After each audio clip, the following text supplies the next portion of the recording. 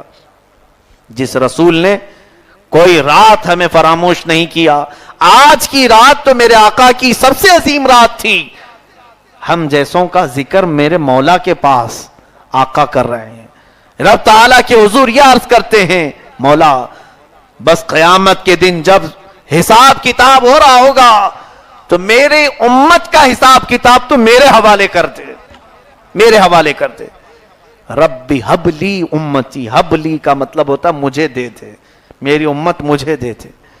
ہوتا یہی ہے نا اپنوں کے معاملات کے لیے، جہاں سب بٹ رہا ہو میں جا کر کے کہوں میرے گھر والوں کے بانٹنے کی ذمہ داری مجھے دے دو، میں بانٹ لوں گا ان کو۔ کیوں مانگتے ہم؟ جس کو میں جتنا چاہوں دے دوں۔ اور میرے آقا اپنی امت کی بخشش کا حساب کتاب کا معاملہ میرے رب سے مانگ رہے ہیں کہ تو مجھے عطا کر دے۔ ارشاد ہوا ہے محبوب جاؤ، آپ کی گنہگار امت کی بخشش آپ کو آج تحفے میں دے دی گئی، تحفے میں دی گئی۔ میرے آقا مسکراتے ہوئے تشریف لائے، یہ بڑا عظیم موقع ہے۔ اب یہاں سے میں آپ کو بتاؤں، واپس تشریف لا رہے تھے میرے آقا صلی اللہ علیہ وسلم کو، آج جو چیزیں دی گئیں اس میں 50 نمازیں دی گئی تھیں، اور شریعت کے مطابق ناپاکی میں 7 مرتبہ نہانا پڑتا، غسل جنابت 7 مرتبہ فرض کیا گیا تھا۔ اگر کوئی ناپاک ہو گیا تو اسے 7 مرتبہ نہانے کا حکم ہوا، کسی کپڑے پر نجاست لگ جائے تو 7 مرتبہ کپڑے کو دھونے سے پاک ہوگا، یہ حکم آیا۔ اور سورہ بقرہ کی آخری 27 آیتیں تحفے میں دی گئیں، اور پھر زمین کے سارے خزانوں کی کنجیاں حضور کو دی گئیں۔ یہ سب لے کر میرے آقا صلی اللہ علیہ وسلم واپس تشریف لائے۔ جب پلٹے تو حدیث پاک میں موسیٰ علیہ الصلوۃ والتسلیم جو 5ویں یا 6ٹھے آسمان پر تھے ملاقات کی، عرض کی کہ مصطفیٰ کریم صلی اللہ علیہ وسلم سے رب تعالیٰ کا دیدار آپ کو مبارک ہو، اللہ نے آپ کی امت کے لیے کیا دیا؟ ارشاد فرمایا 50 نمازیں دی۔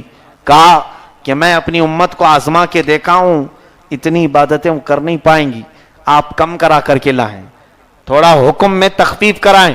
میرے آقا صلی اللہ علیہ وسلم ارشاد فرماتے میں واپس گیا، اسی طرح گئے جیسے پہلی مرتبہ گئے تھے۔ پھر سفر فرمایا، رب تعالیٰ سے عرض کی، مولا نے تخفیف کی، 5 نمازیں کم ہوئی۔ پھر ملاقات ہوئی موسیٰ علیہ السلام سے، آپ نے پھر 5 کم کرنے کا کہا۔ پھر حضور گئے، 9 مرتبہ حضور کا جانا آنا لگا۔ قصر دنا تک کس کی رسائی، جاتے یہ ہیں آتے یہ۔ حضور پاک صلی اللہ علیہ وسلم 9 مرتبہ رب تعالیٰ کے حضور گئے اور واپس آئے تو 5 باقی رہ گئیں، اور 7 مرتبہ جو غسل فرض تھا وہ 1 بار رہ گیا، اور کپڑا بھی جو 7 مرتبہ دھونے سے پاک ہوتا اس کو بھی 1 مرتبہ تک رب تعالیٰ نے کر دیا۔ سب میں تخفیف ہوئی، اور اخیر میں یہ بھی ارشاد فرمایا مولا نے، اے محبوب جاؤ اپنی امت کے لیے 5 نمازیں لے جاؤ، لیکن آپ کے لیے بشارت ہے کہ آپ کی امت اگر 5 پڑھے گی میں 50 کا ہی ثواب دوں گا۔ اے میرے عزیزو، یہ رب تعالیٰ کا انعام نہیں ہے تو اور کیا ہے؟ لیکن موسیٰ علیہ السلام اس وقت یہ حالات سمجھ گئے ہوں گے، بھاگ گئے، اور کہتے ہیں اے محمد عربی صلی اللہ علیہ وسلم یہ بھی آپ کی امت نہیں کر پائے گی، اور کم کرائیں۔ میرے آقا عرض کرتے ہیں، ارشاد فرماتے ہیں، اے کلیم اللہ اب پھر کم کرانے میں مجھے حیا آتی ہے، اس سے کم کرانے میں مجھے حیا آتی ہے۔ کیوں میرے آقا صلی اللہ علیہ وسلم نے ارشاد فرمایا؟ اس لیے کہ اس رب کی نعمتیں 24 گھنٹے ہمہ وقت کھانے پینے والا بندہ اگر 5 وقت بھی نہ کرے تو یہ حیا کی بات نہیں ہے تو اور کیا ہے؟ حیا نہیں ہے۔ لیکن ہم میں سے کتنے بے حیا ایسے موجود ہیں، کتنے بے حیا ہیں۔ رب تعالیٰ کی ہر نعمت کا خوب استعمال کرو، لیکن اس کی عبادت کی بات آئے تو 5 وقت ہم عبادت کے لیے حاضر نہیں ہوں گے۔ ہم سینہ اترا کر کے گھومتے ہیں، ہم گھمنڈ اور غرور میں محلوں میں گھومتے ہیں، ایسا لگتا ہے کہ ہمیں مرنا ہی نہیں۔ یاد رکھو تمہارا ہر قدم جو زمین پر پڑتا ہے، جیسے پاؤں ہم اٹھاتے ہیں زمین ہمارے لیے بد دعا کرتی ہے۔ اے رب العالمین اس کی اکڑ، اس کا غرور دیکھ کہ تیری عبادتوں سے تو دور ہے اور مجھ پر سختی سے چلتا ہے، اس کو ہلا کو برباد کر، اور پھر زمین کے متعلق فرمایا بزرگوں نے، اسی دن وہ ہمیں یہ تانا بھی دیتی ہے، اے بندے تو عنقریب میرے اندر آئے گا، میں تیرا سارا غرور تجھے قبر میں دکھا دوں گی۔ زمین انتظار کرتی ہے کئی جسموں کی کہ کب میں اسے دبوچوں اور کب اس کو کھاؤں۔ میرے عزیزو، رب تبارک و تعالیٰ کی طرف سے ملا ہوا یہ تحفہ، ہم نے اس کی آج کیا حالت بنائی۔ نمازیں آج مسجدوں سے کیوں غائب ہیں؟ مسجدوں کو سجانے میں ہم کروڑوں کا خرچ کر لیے، بہت ساری اعلیٰ مسجدیں بن گئی، نمازی غائب ہے۔ علامہ نے کہا تھا مسجد مرثیہ خواہ ہیں کہ نمازی نہ رہے، یعنی وہ صاحب اوصاف حجازی نہ رہے، وہ صاحب اوصاف حجازی نمازی نہ رہے۔ میرے عزیزو، اسی کے متعلق کہا بھی کچھ لوگوں نے کہ پل بھر میں بنا لی مسجد، تو شب بھر میں بنا لی مسجد، تو بنا لی شب بھر میں، پل بھر میں سمجھو شب بھر میں۔ ایمان کی حرارت والوں نے، من اپنا پرانا پاپی تھا، بچپن سے نمازی بن نہ سکے۔ یہاں پر مسجدیں بھی اللہ تعالیٰ کے حضور قیامت کے دن شکایت لے کر کے آئیں گی کہ اے مولا، انہوں نے مجھے بنایا تھا اور بھوکا اور پیاسا رکھا۔ اس سے پوچھا جائے گا مسجد سے کہ تجھے بھوک اور پیاس کیسے لگتی تھی؟ مسجد کہتی ہے جب بھی اذان ہوتی تو مجھے بھوک بڑھ جاتی، اگر یہ حاضر ہو کر مجھے بھر دیتے تو میرا پیٹ بھر جاتا، انہوں نے مجھے بھوکا اور پیاسا رکھا۔ ان مسجدوں کو اپنے خلاف نہ بناؤ، آؤ نماز کی طرف، مسجدوں کو آباد کرو، دیکھو مولا تمہارے چہروں کو آباد کرے گا، تمہاری زندگیاں ایسے آباد ہوں گی کہ یہ کفار و مشرکین کے جو ظلم و ستم بڑھتے جا رہے ہیں، انشاءاللہ العزیز اس کو دفع کرنے کے لیے ہمیں لاکھوں کی تعداد کی ضرورت نہیں، مٹھی بھر جماعت بھی اگر پابند صوم و صلات نکل جائے، لاکھوں کے کفار و مشرکین کو فنا فی النار کرنے کے لیے اتنی ہی طاقت ہمارے لیے کافی۔ اٹھ کر کے تو دیکھو، اپنی آبادی تو دیکھو، مسجدوں کو اور سجدوں کو آباد کر کے تو دیکھو، رب تعالیٰ روحانی طاقت کتنی آپ کو عطا کرے گا۔ خیر، میرے آقا صلی اللہ تعالی علیہ وسلم نے حیا فرمائی کہ میں 5 سے کم کیسے کراؤں، حیا فرمائی، اور یہاں بنتے ہیں کہ کوئی حیا ہی نہیں، شرم ہی نہیں۔ رزق خدا کھایا کیا، فرمان نبی ٹالا کیا، دن لہو میں کھونا تجھے، شب صبح تک سونا تجھے، شرم نبی خوف خدا یہ بھی نہیں وہ بھی نہیں، سب غائب ہیں ہمارے اندر سے، شرم نبی بھی نہیں، خوف خدا بھی نہیں۔ میرے آقا صلی اللہ علیہ وسلم کے حضور بھی قیامت کے دن شفاعت کے لیے جانا ہے، بغیر ان کی شفاعت کے کس کی بخشش ہے؟ تو پھر ہم کون سا چہرہ لے کر اس نبی کے سامنے کھڑے ہوں گے؟ حضور پاک صلی اللہ علیہ وسلم فرماتے ہیں نماز میں میری آنکھوں کی ٹھنڈک ہے، جس نے نماز ادا کی اس نے میری آنکھوں کو ٹھنڈک پہنچائی ہے۔ اس کا دوسرا معنی یہ نکلتا ہے جس نے نماز ترک کی اس نے اپنے حبیب مصطفیٰ کی آنکھوں کو ٹھیس پہنچائی، تکلیف پہنچائی۔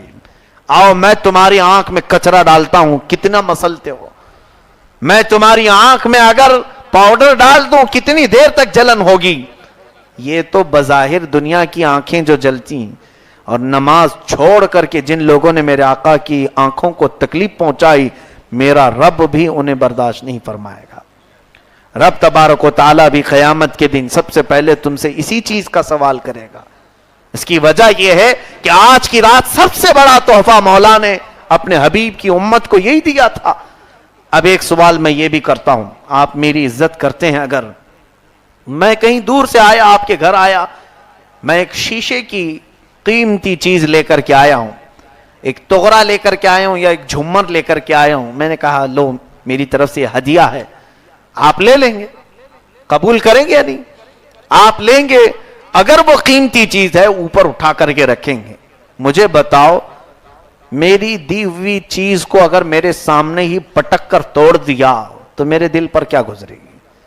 میں زندگی بھر کبھی تم سے بات نہ کروں، اور اگر آپ نے مجھے تحفہ دیا تھا، میں تمہارے آنکھوں کے سامنے ہی اس کو توڑ مروڑ دوں، ختم کر دوں، تمہیں کیسا لگے گا کہ میں بڑے ارمانوں سے یہ تحفہ دیا تھا اور یہ مولانا نے میرے آنکھوں کے سامنے توڑ دیا؟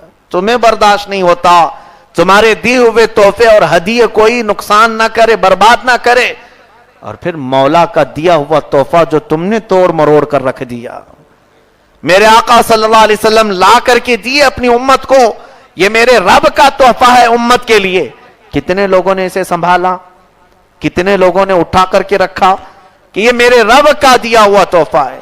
اسی لیے مولا علی شیر خدا رضی اللہ تعالیٰ اذان کی آواز سنتے تھے تو چہرہ پیلا پڑ جاتا تھا. کیوں؟ بادشاہ اعظم کے حضور حاضر ہونے کا تصور کہ میرے رب کا بلاوا آ گیا. یہ اللہ تعالیٰ کا دیا ہوا تحفہ جس کے اندر میرے مولا کی محبت ہوگی, چاہے جتنی بھی تھکان ہو وہ اٹھے گا اور نماز ضرور پڑھے گا.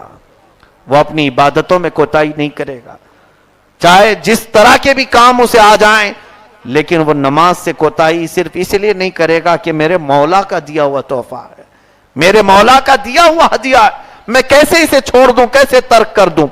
ہم نے بزرگوں کو دیکھا ہے, مفتی اعظم ہند رضی اللہ تعالیٰ اعلیٰ حضرت کے شہزادے سفر پر ہوتے, کئی مرتبہ کے معاملات ہیں, ٹرین کا سفر کر رہے ہیں, نماز کا وقت آیا, بیچ میں اسٹیشن پر اتر کر مصلی بچھا لیا, لوگوں نے کہا ٹرین چھوٹ جائے گی, آپ نے کہا چھوٹنے تو نماز نہ چھوٹے, میرے رب کی عبادت نہ چھوٹے. کئی مرتبہ سواریاں چل بھی پڑی, آپ نے ذرا برابر خیال نہیں کیا, مل جائے گی دوسری سواری, مل جائے گی. یہ تو چھوڑو, ہم نے ٹرین چھوڑا, بس چھوڑا, یہ بزرگوں کی باتیں ہیں. ارے نادانوں, لوگ کربلا کے واقعات بیان تو کرتے ہیں, اس حسین اعظم نے جان بھی دے دی لیکن نماز نہیں چھوڑی. سب تو فخر سے بیان کرتے ہیں, خون میں لت پت چہرہ سجدے میں گرا ہوا ہے.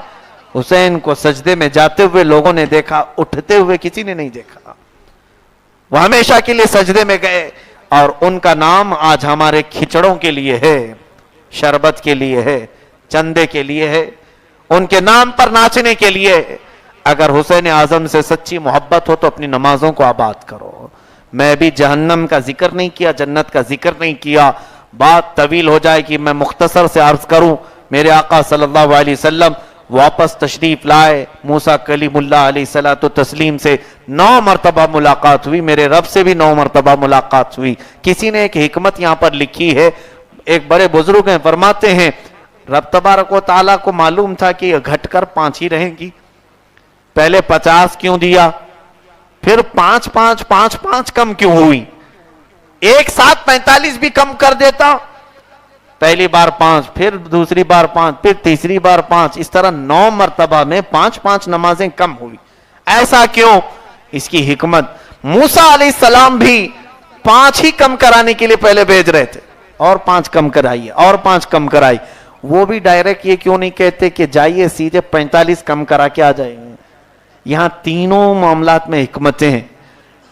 ارشاد فرمایا مفسرین نے, موسیٰ علیہ السلام کی روح سے پوچھا گیا, آپ نے محمد عربی صلی اللہ علیہ وسلم کو 9 مرتبہ بھیجا, ایک ہی بار بھیج دیتے 45 کم ہوتی. ان کی روح پاک نے جواب دیا, اس لیے کہ کوہ طور پر میں جو دیکھنے کی بات کیا تھا, اے مولا تو اپنی تجلی دکھا, میں دیکھ نہ سکا, بے ہوش ہو کر گر پڑا, اور وہ نور خداوندی میں محمد عربی کی آنکھوں میں دیکھ رہا تھا.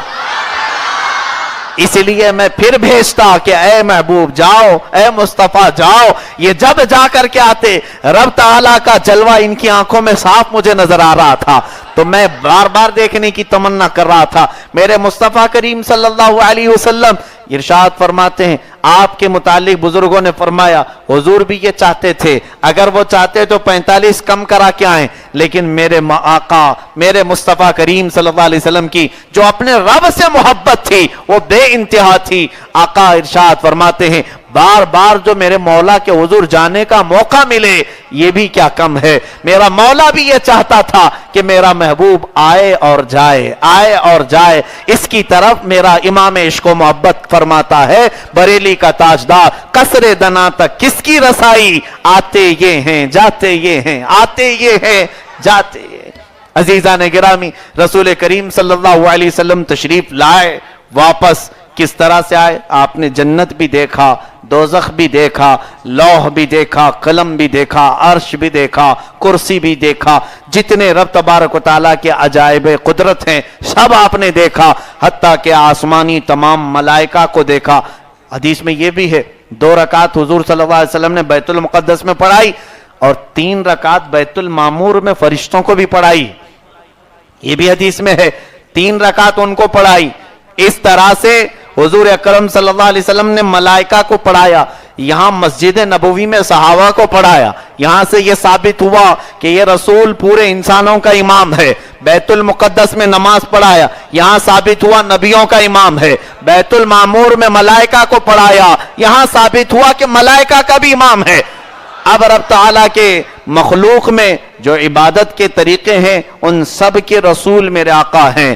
اسی لیے حضور فرماتے ہیں ارسلت الی الخلق کافہ, میں ساری مخلوق کا رسول بنا کر کے بھیجا گیا ہوں.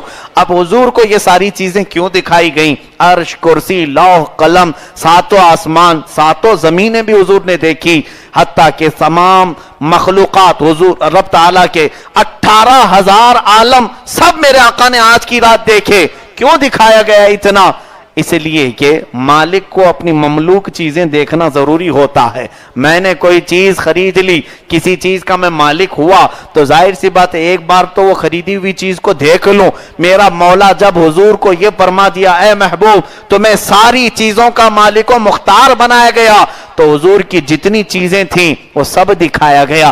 اے میرے محبوب یہ آسمان بھی تمہارے ہیں, یہ زمین بھی تمہارے ہیں. اس لیے کہ میرا مولا فرماتا ہے لولاک لما خلقت الافلاک والارضین, اگر آپ کو پیدا کرنا نہ ہوتا تو نہ میں آسمانوں کو پیدا کرتا نہ زمینوں کو پیدا کرتا. اے رسول یہ دیکھو یہ سب تمہارا ہے, اس پر تمہاری حکومت جاری ہوگی نیابت کے طور پر, رب کی عطا کے طور پر.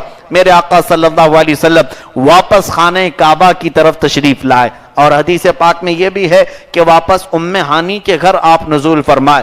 جب تشریف لائے بستر ابھی گرم تھا, بستر ابھی گرم تھا, اور آپ نے جو وضو فرمایا تھا اس لوٹے سے پانی کے قطرے ابھی ٹپک رہے تھے.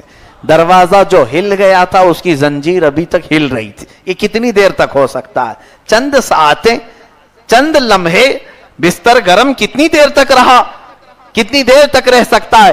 لیکن میرا آقا و مولا پورا سفر کر کے آئے. ہمیں بتانے میں ابھی 1.5 گھنٹہ لگ گیا, حضور کو سفر کرنے میں منٹ نہیں لگے, سفر کرنے میں لمحے نہیں لگے. واپس تشریف لائے, جوں کا توں ویسے ہی سب سے پہلے میرے آقا نے اس سفر کو ام ہانی کے پاس بیان کیا. صحابہ نے تو مان لیا, آمنا و صدقنا کہا, لیکن انکار کرنے والوں نے انکار بھی کیا. یہاں پر اصل معاملہ یہ ہے کہ اتنا لمبا سفر اگر کرایا جائے کسی کو پیدل یا سواری پر سفر پر, تو کہا بزرگوں نے کہ کم از کم 1,00,000 سال تو لگ سکتے ہیں. اس سفر میں 1,00,000 سال لگ سکتے ہیں جو یہ سفر ہوا ہے, یا کئی ہزاروں سال پر یہ محیط سفر ہے. لیکن یہاں میرا آقا و مولا چند ساعتوں میں سفر کر کے آئے, یہ کیسے ہو سکتا ہے؟ اس لیے کہ یہاں پر نقطے کے طور پر بزرگوں نے یہ فرمایا ہے کہ در حقیقت پوری کائنات جو چل رہی ہے وہ مصطفیٰ کے دم قدم پر چل رہی ہے. رب تعالیٰ نے کائنات کی جان بنا کر حضور کو بھیجا ہے. وہ جو نہ تھے تو کچھ نہ تھا, وہ جو نہ ہو تو کچھ نہ ہو. جان ہے وہ جہان کی, جان ہے تو جہان ہے. اگر جان ہے تو جہان ہے, اگر جان نہ ہو تو جہان ہے نہیں ہے. یہ تو مسلمہ حقیقت ہے. تو رب تبارک و تعالیٰ نے پوری کائنات کی جان کو اٹھا لیا تھا آسمانوں پر, تو یہ وقت تھم گیا, جہاں کا تھا وہیں رک گیا. اب یہ محبوب اکرم صلی اللہ علیہ وسلم نے 100 سال سفر کیا کہ 1000 سال کیا کہ 1,00,000 سال کیا, یہ ہمیں معلوم نہیں. اس لیے کہ اس وقت کائنات کی نبض رک گئی تھی, جان جو جا چکی تھی, رب کے حضور جان جا چکی تھی. میرا مولا جانے کائنات کو اپنے پاس بلایا تھا, اور پھر رب کو جب منظور ہوا جان کو واپس کائنات میں بھیجا, تو جہاں وقت رکا تھا وہیں سے پھر چل پڑا. یہ تو معاملہ آپ سمجھ میں آیا ہوگا. اسی لیے کہا ہے جان ہے وہ جہان کی, اور جان ہے تو جہان ہے, اور وہ جان نہ ہو تو کوئی دنیا کے چلنے کا معاملہ ہی نہیں. اب اس معاملے سے, اس فلسفے سے میں آج کے دن کے معاملات کو بھی یہ سمجھا دوں. اللہ اکبر. جان ہے تو جہان ہے, یعنی معراج کی رات میں پوری کائنات کا وقت جو تھم گیا تھا اس کی وجہ کیا ہے؟ جان مصطفیٰ کریم صلی اللہ علیہ وسلم, پوری کائنات کی جان اس کائنات سے نکل کر رب کے حضور جا چکی تھی. یہی ہے نا.